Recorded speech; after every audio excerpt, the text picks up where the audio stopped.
बहुत पुरानी बात है। सतपुड़ा के घने जंगलों के बीच में एक विशाल पेड़ के नीचे कुछ काली चींटियों ने अपना बसेरा बसाया हुआ था, जहां वह सालों से रहती और अपने घर की देखभाल करती थी। वक्त बीतता रहा, चींटियां खुशी खुशी अपना काम करती और खुशहाली में अपना जीवन व्यतीत करती। पर वक्त हमेशा अच्छा नहीं रहता। दुख के बादल छाए और इंसानों के हस्तक्षेप करने से चींटियों का बहुत सुंदर सा घर बर्बाद हो गया। सभी चींटियां बहुत दुखी होकर एकत्रित हो गई और इस समस्या का समाधान ढूंढने के लिए एक चींटी ने अपने मुखिया से जाकर मिलना उचित समझा। मुखिया चींटी बहुत समझदार थी। मुखिया चींटी ने दूसरी चींटी को बताया कि इस जंगल की दूसरी तरफ जाकर एक गुफा है। उस गुफा में मुखिया चींटी का एक मित्र रहता है, जो उसे एक ऐसी नगरी लेकर जा सकता है जहां पर उसके जैसी अनेकों चींटियां उम्र भर रहकर अपना जीवन बिता सकती हैं। पर वह कोई साधारण जगह नहीं, बल्कि एक चमत्कारी और जादुई नगरी है। यह बात सुनकर काली चींटी मानो उम्मीद से भर गई। चींटी तुरंत उस गुफा के लिए रवाना हो गई। कुछ दिन पैदल चलने के बाद वह उस गुफा तक पहुंची, जहां उसकी मुलाकात अपने मुखिया चींटी के मित्र से हुई, जो उससे लंबाई में काफी बड़ा था।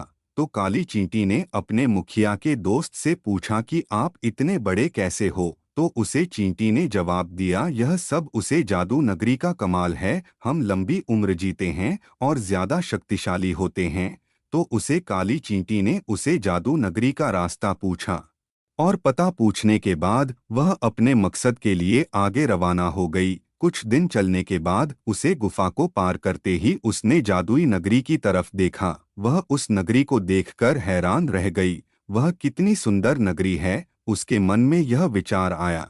चींटी ने थोड़ा विश्राम करके बिना वक्त गवाए वहां से वापस जंगल की दूसरी ओर जाकर अपने अन्य कबीलों वालों को इस जगह का पता बताने को सोचा और वह फिर से अपनी यात्रा पर निकल पड़ी। कुछ दिनों बाद उसने यह बात अपने कबीले के सरदार, मुखिया और अन्य चींटियों को बताई। बहुत सब बड़े खुश हुए और उसे चींटी के बताए रास्ते पर उस गुफा की तरफ चल पड़े।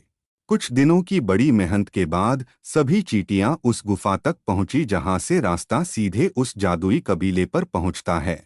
सभी चींटियां उस जादुई शहर को देखकर बड़ी हैरान हुई और सभी के खुशियों का ठिकाना ना रहा। वक्त बीतने के साथ सभी चींटियां उस शहर में रहने लगी और मिलजुल कर एक दूसरे का साथ देने लगे।